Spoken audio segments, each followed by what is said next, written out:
आणि समीरजींचं पण इतकं म्हणजे इतक्या लिटिगेशन्स वेगवेगळ्या सुरू आहेत. म्हणजे एखाद्या माणसाला ना लिटरली मला तर कधी-कधी असं वाटतं आहे ना, आय एम ऑन कॅमेरा वगैरे, वगैरे. बट एखाद्या माणसाला किती तुम्ही पुश करणार रे? किती त्रास देणार? जस्ट बिकॉज तो एका गोष्टीसाठी उभा राहिला. एक म्हणजे इतक्या हजारो केसेसमध्ये त्या माणसाला काही झालं नाही. तेच. एका केसमध्ये तो चुकीचा ठरतो. एका केसमध्ये तो रिश्वतखोर ठरतो. एका केसमध्ये त्याचे एवढे वर्षानुवर्ष मिळालेले जे डिजिडिस्क पुरस्कार, हे पुरस्कार, तुमचं कुठले ते राज्यपाल, सॉरी, त्यांना राज्यपालांच्या हस्ते पुरस्कार, इतके पुरस्कार मिळाले, तर ते सगळे खोटे कसे ठरतात?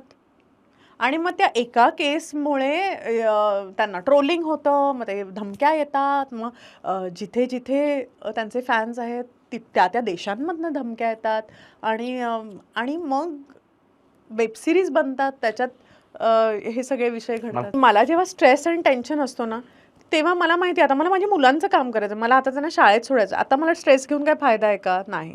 मला आता शाळेत सोडून त्यांना उद्या काय द्यायचं आहे? अच्छा, हे प्रोजेक्ट पोलीस स्टेशन बनवून द्यायचं आहे का? बरं, मग त्याचे पुठ्ठे कुठे मिळणार? बरं, आता चिकटपट्टी कुठे? ट्युशन टीचर आली का? ओके ओके, उद्या जेवणाला काय बनणार आहे? मी कधी घेऊ टेन्शन? एक बाई म्हणून there are so many things that are happening in life. तर मला नेहमी असं वाटतं की मी ना त्याच्या बरोबर जगायला शिकले.